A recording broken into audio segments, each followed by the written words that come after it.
Hello friends, so let's discuss the G6PD deficiency disorders. Okay, now first of all, what is mean of G6PD? G6PD हमारा एक enzyme है. ये enzyme का level अगर हमारे body में कम रहेगा, that is called as a deficiency of that enzyme. Okay, deficiency of that particular enzyme. Okay, तो G6PD glucose 6 phosphate dehydrogenase enzyme की डिफिशियंसी को हम क्या बोलते हैं? A kind of G6PD deficiency disorder बोलते हैं. तो before giving any anti malarial drug to the patient और any one who are suffering from a kind of malaria, तो मलेरिया को ट्रीट करने के लिए हाइड्रोक्सीक्लोरोक्विन, प्रामाक्विन, मेफ्लोक्विन, क्विनिन, क्विनिडिन, आर्ट्रीसोनेट, आर्टिमितर, बहुत सारे एजेंट्स हैं हमारे. ओके, बहुत सारे काइंड ऑफ वेजिटेबल्स प्रोडक्ट्स हैं जो कि डायरेक्टली लेने से क्या होता है? G6PD डिफिशियंसी होती है. तो वो सभी जो ऑफेंडिंग जो एजेंट्स हैं उनको कम करना है. अगर पर्सन में G6PD एंजाइम की अगर डिफिशियंसी है, तो ये सभी को पता करने के लिए we should know the G6PD deficiency ये अल्टीमेटली है क्या.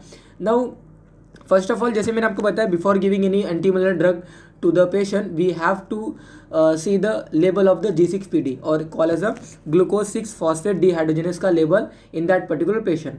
ज़्यादा अगर रहेगा तो कोई प्रॉब्लम नहीं है. अगर अल्टीमेटली अगर ये G6PD जो इंजाइम है अगर ये कम रहेगा तो डेफिनेटली आरबीसी जो होते हैं वो हीमोलाइज्ड होते हैं, आरबीसी का ब्रेकडाउन होता है. ओके, तो आप देख सकते हो डीकलरेशन टाइम जो है 47 मिनट बताया गया यहाँ पे, और नॉर्मल जो क्या है कितना रहता है 30 to 60 मिनट रहता है, यानी कि विद इन द रेंज है. दैट मीन कि जो G6PD इंजाइम का जो लेवल है इस पर्टिकुलर पर्सन में वो नॉर्मल है. ओके, तो आप देख सकते हो अ काइंड ऑफ टैबलेट प्रामाक्विन देने से पहले यहाँ पे प्रिस्क्रिप्शन में मेंशन भी किया गया है कि आफ्टर G6PD को रूल आउट करने के बाद ही हमें प्रामाक्विन देना है. तो हाइड्रोक्सीक्लोरोक्विन, प्रामाक्विन, ये जो दो हमारे important kind of anti malarial जो एजेंट्स है ना, that leads to a kind of our G6PD deficiency. Okay, तो जो ये इंजाइम है ये इंजाइम का ब्रेकडाउन होता है with this drugs, and that's Y इस ड्रग्स को लेने से G6PD जो इंजाइम हो वो ब्रेकडाउन होंगे. तो उसका लेवल पता करना जरूरी होता है कि फर्दर ब्रेकडाउन अगर होगा भी तो इस पर्टिकुलर पर्सन में कोई प्रॉब्लम नहीं होना चाहिए. ओके, तो that's why we have to rule out the G6PD level in that particular person before giving any anti malarial drug like primaquine और हाइड्रोक्सीक्लोरोक्विन. तो टैबलेट प्रामाक्विन 15 मिलीग्राम हम काइंड ऑफ डोज देते हैं, एक दिन देना रहता है पेशेंट को kind of during the malarial treatment. तो आप जानते हो कि क्यों उसको देते हैं? काइंड ऑफ सेकेंडरी जो रिलैप्स जो होने के चांसेस रहते हैं ऑफ दैट पर्टिकुलर मलेरिया वो ना हो, to prevent that we are giving the प्रामाक्विन.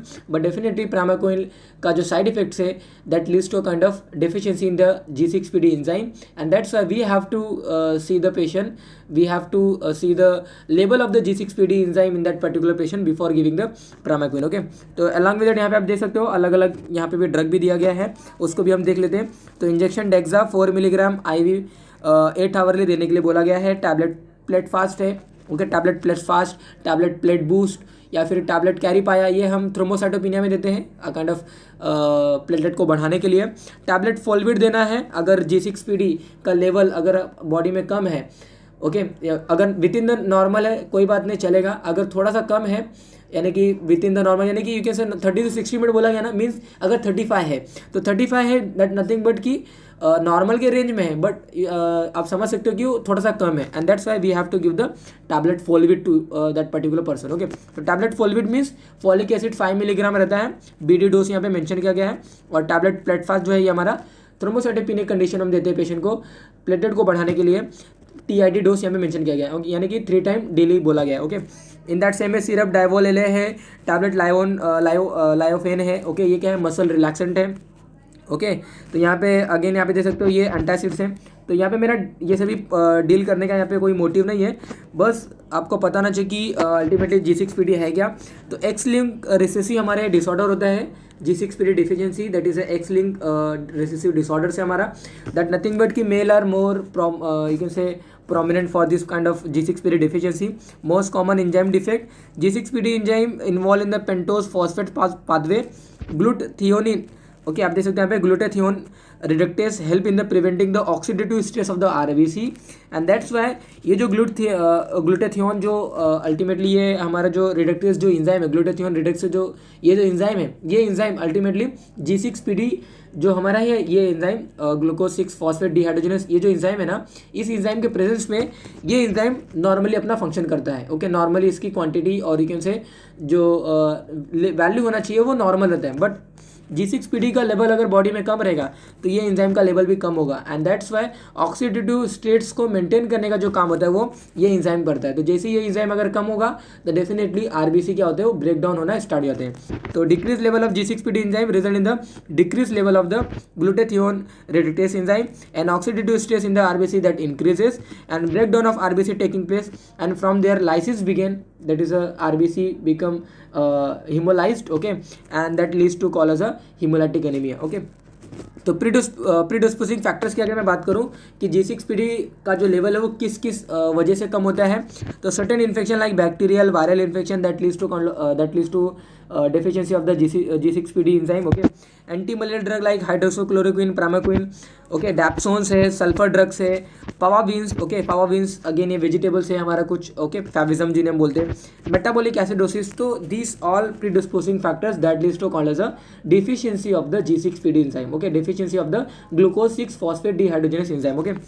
Now clinical features की अगर बात करें, हाउ यू विल आइडेंटिफाई कि इस पर्टिकुलर पर्सन में G6PD की डिफिशियंसी है without having a report of our G6PD deficiency, और एक ऐसे without having a report of our value of the G6PD। तो definitely you have to see the clinical features of that particular patient. तो African, American, they are more prone for the deficiency of this enzyme.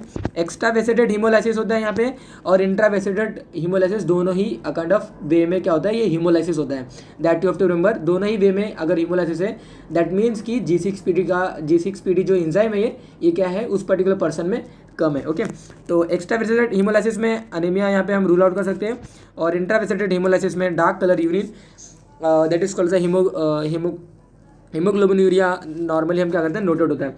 Clinical approach अगर हम बात करें तो देख सकते हो how you will identify again.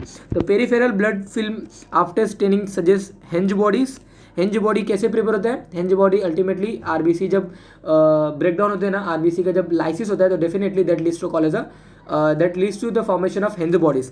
तो हेंज बॉडीज आपको मिलेंगे, डीनेचर्ड ग्लोब्यून, ये काइंड ऑफ प्रोटीन मॉलिक्यूल मिलेगा, देख सकते हैं यहाँ पे precipitated RBC, macrophages tend to remove the Heinz bodies and white cells shapes हमारा क्या होता है, आरबीसी रहता है। तो डेफिनेटली काइंड ऑफ इसका ट्रीटमेंट की अगर बात करें तो avoid offending agents like primaquine, hydroxychloroquine उस पर्टिकुलर पेशेंट को नहीं देना है, फॉर्माबीन्स नहीं लेना है उसको, ओके। तो जितने भी प्रीडिस्पोजिंग फैक्टर्स हैं काइंड ऑफ उसके टुवर्ड्स उसको जाना भी नहीं है, एंड उसको अवॉइड करने के लिए बोलना है।